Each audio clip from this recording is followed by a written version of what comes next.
It is an honor for me to join this distinguished group of leaders from nations around the world. We come here in Copenhagen because climate change poses a grave and growing danger to our people. All of you would not be here unless you, like me, were convinced that this danger is real. This is not fiction, it is science. Unchecked, climate change will pose unacceptable risks to our security, our economies, and our planet. This much we know. The question then before us is no longer the nature of the challenge.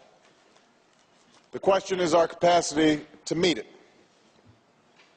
For while the reality of climate change is not in doubt, I have to be honest, as the world watches us today, I think our ability to take collective action is in doubt right now.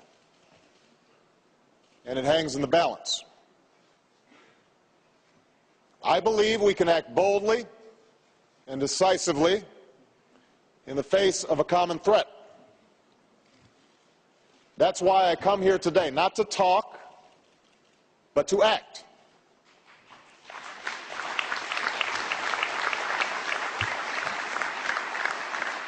Now, as the world's largest economy and as the world's second largest emitter, America bears our responsibility to address climate change, and we intend to meet that responsibility.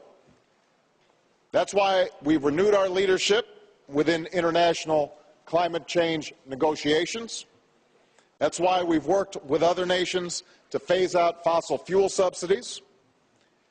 That's why we've taken bold action at home by making historic investments in renewable energy, by putting our people to work increasing efficiency in our homes and buildings, by pursuing comprehensive legislation to transform to a clean energy economy. These mitigation actions are ambitious, and we are taking them not simply to meet global responsibilities. We are convinced, as some of you may be convinced, that changing the way we produce and use energy is essential to America's economic future, that it will create millions of new jobs, power new industries, keep us competitive, and spark new innovation. We're convinced, for our own self-interest, that the way we use energy, changing it to a more efficient fashion, is essential to our national security because it helps to reduce our dependence on foreign oil and helps us deal with some of the dangers posed by climate change. So I want this plenary session to understand America is going to continue on this course of action to mitigate our emissions and to move towards a clean energy economy, no matter what happens here in Copenhagen. We think it is good for us as well as good for the world. But we also believe that we will all be stronger, all be safer, all be more secure if we act together. That's why it is in our mutual interest to achieve a global accord in which we agree to certain steps and to hold each other accountable to certain commitments.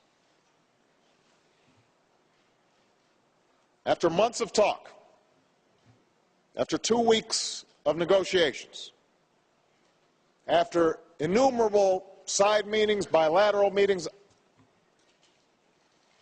endless hours of discussion among negotiators, I believe that the pieces of that accord should now be clear. First, all major economies must put forward decisive national actions that will reduce their emissions and begin to turn the corner on climate change. I'm pleased that many of us have already done so. Almost all the major economies have put forward legitimate targets, significant targets, ambitious targets.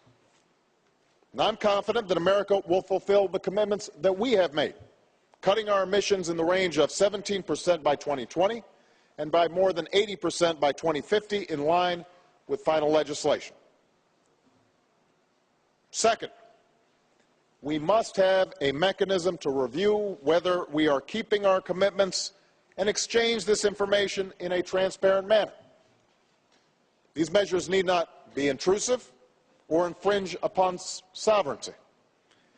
They must, however, ensure that an accord is credible and that we're living up to our mutual obligations. Without such accountability, any agreement would be empty words on a page. I don't know how you have an international agreement where we all are not sharing information and ensuring that we are meeting our commitments. That doesn't make sense. It would be a hollow victory. Number three, we must have financing that helps developing countries adapt, particularly the least developed and most vulnerable countries to climate change. America will be a part of a fast start funding that will ramp up to $10 billion by 2012. And yesterday, Secretary Hillary Clinton, my Secretary of State, made it clear that we will engage in a global effort to mobilize $100 billion in financing by 2020, if, and only if, it is part of a broader accord that I've just described. Mitigation, transparency, financing. It's a clear formula, one that embraces the principle of common but differentiated responses and respective capabilities.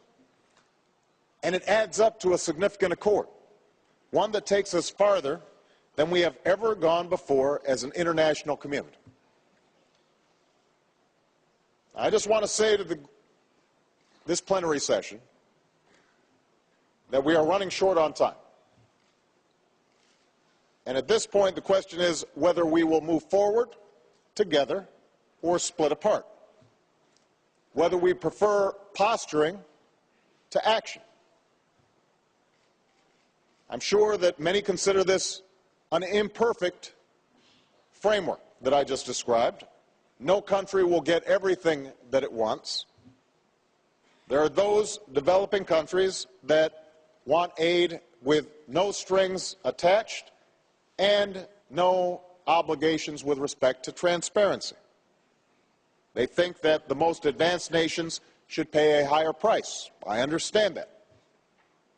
There are those advanced nations who think that developing countries either cannot absorb this assistance or that will not be held accountable effectively, and that the world's fastest growing emitters should bear a greater share of the burden. We know the fault lines because we've been imprisoned by them for years. These international discussions have essentially taken place now for almost 2 decades. And we have very little to show for it other than an increase, acceleration of the climate change phenomenon. The time for talk is over. This is the bottom line. We can embrace this accord, take a substantial step forward, continue to refine it, and build upon its foundation.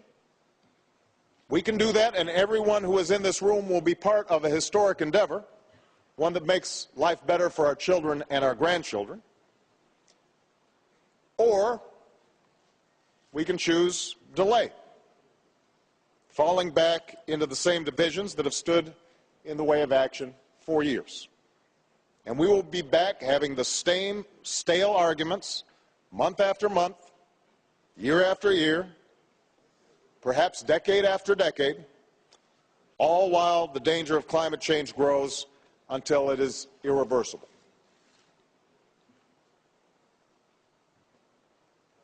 Ladies and gentlemen, there's no time to waste. America's made our choice. We have charted our course. We have made our commitments. We will do what we say.